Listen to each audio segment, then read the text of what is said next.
We're going to talk about a state of emergency in the beautiful Italian city of Venice. Exceptional flooding from high tides, the worst in 50 years, leaving the tourist town basically underwater. And our James Longman is on the ground there.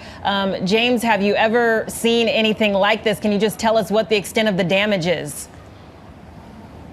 Hi, Kimberly. No, the short answer is I've never seen anything like it. I've been to Venice a number of times and it has flooded, and it does flood regularly, in fact, but this the worst in something like 50 years. I was on St. Mark's Square earlier today and I basically had the water coming up to about here. You can see my boots. I've had a lot of comments on these today, rather fetching. They look a bit redundant now given that the water has receded, but the water will be back later, so it's kind of the eye of the storm at the moment. But some of the pictures we've seen have been absolutely extraordinary. Water flushing through people's homes and their businesses, millions of dollars of damage. We saw in this square itself there was an extraordinary image of an individual swimming in this water. That is a dangerous thing to do. We've heard of deaths. One individual died electrocuted trying to use a water pump, but it was submerged. The water has been so high, 1.8 meters around, that's about 6 foot in fact, that many of the pumps that are situated around this city just didn't work. 85% of the city underwater, and so many of those pumps are unable to function. The danger is with repeated flooding in a place like Venice, this beautiful, beautiful city, that the salt from the seawater starts to erode these buildings. You can see that's St. Mark's Basilica behind me. Beautiful, really, really famous building. Now, the crypt was flooded. The building itself does get flooded regularly, but the crypt itself, that doesn't happen so often. And the danger there is if that salt water continues to erode the pillars that keep that building up, well, that really does compromise the structure, and that goes for many, many of the buildings around here. How can Venice stop this from happening in the future? Well, that's the Moses Barrier. It's named after the prophet Moses. The idea is it's to keep seawater out of the lagoon where Venice sits. It's kind of an underwater wall that's supposed to rise up and keep that seawater out when the tide is high, but it doesn't work.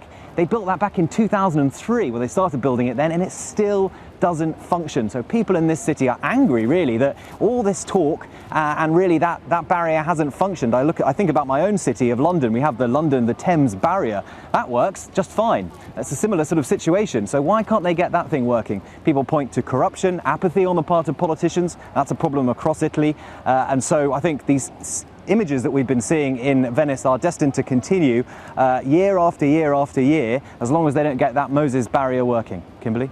Yeah, James, it's surreal to see those buildings in that condition. The mayor says it's from climate change, and also I understand that Venice is sinking a little bit every single year.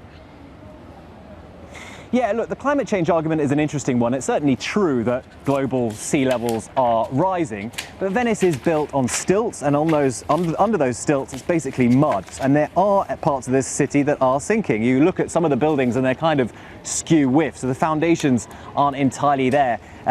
But the point is, I think, that these politicians can blame it on climate change, and that gives them the opportunity to really blame it on something which is out of their control. But there is a solution. Whenever you look at the causes for this, there is a solution, and that is the Moses Barrier. If it was working properly, the hope is that it could defend Venice. Now, there is some controversy around that, because environmentalists say, for instance, that if you were to stop the water getting into the lagoon, then it turns the water all stagnant, and that would kill wildlife. It's also not 100% sure if it would entirely stop the tide. But if you just think about other barriers around the world, I mean, the Dutch have engineered around their country to stop water coming closer and closer to land. They've actually managed to take thousands and thousands of tons of earth and put that into the water in order to protect themselves. There are lots of parts of the world which are low-lying, and there are ways of defending yourself. The people of Venice have known about this problem for many, many years, and they're asking their politicians to do something about it. All right, James Longman right there on the ground in Venice. Thank you for the updates. We appreciate it. Hi, everyone. George Stephanopoulos here. Thanks for checking out the ABC News YouTube channel. If you'd like to get more videos, show highlights, and watch live event coverage, click on the right over here to subscribe to our channel. And don't forget to download the ABC News app for breaking news alerts. Thanks for watching.